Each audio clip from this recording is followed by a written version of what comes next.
ازيكم يا اصدقائي، يا رب دايما تكونوا بالف خير وبالف صحه. جايبه لكم النهارده طريقه عمل الميني بيتزا بطريقه سهله وبسيطه ومكونات موجوده في كل بيت.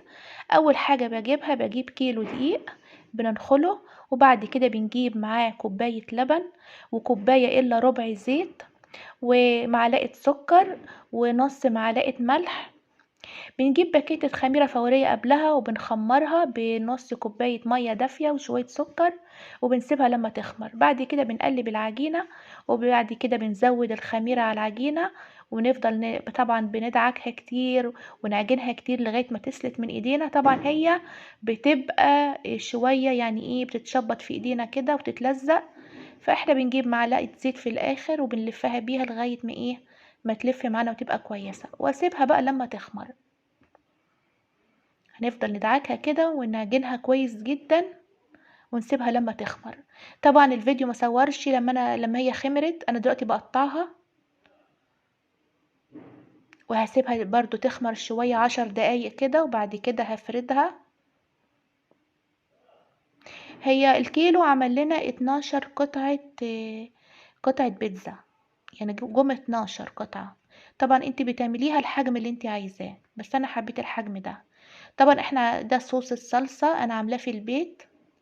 انا بلفها كده بصوص الصلصة، وبعمل حتة مجوفة في النص وبخلي الاحراف تخينة. هعمل كله شكل بعضه كده بالشكل ده. انا ببططها بصوص الصلصة علشان تفرد معايا، وبخلي الحتة اللي هي في النص مجوفة والاحراف تخينة. وبعد كده بقى بضيف فيه بصل صغير كده، قرمة صغير كده بقطعه شرايح وبضيفه عليها وبضغط وانا بحطه. وبعد كده بعد البصل هحط قطع من الفلفل الحار الاخضر، يعني حطينا فلفل اخضر وحطينا قرن من هو الحار اللي هو حراق شوية، لان ولادي بيحبوا البيتزا اللي هي حراقة.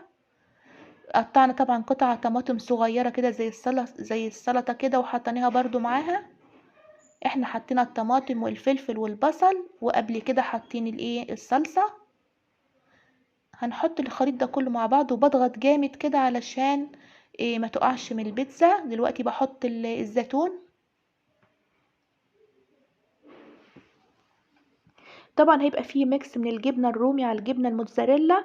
انا بحطها الاخر بس بعد ما بتديها نص طياب، يعني بعد ما بتطيب كده شوية باجي حاطة الجبنة الموتزاريلا عليها والجبنة الرومي وادخلها الفرن تاني لغاية ما الجبنة تسيح فيها، وطبعا العجينة تكون طابت معانا. دلوقتي برشها اهوت وهحطها في الفرن تاني.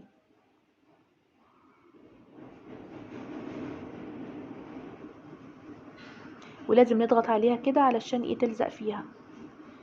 كده احنا دخلناها الفرن وطلعت اهيت ما شاء الله، طالعه جميله جدا والعيال حبوها، والعجينه قطنيه وجميله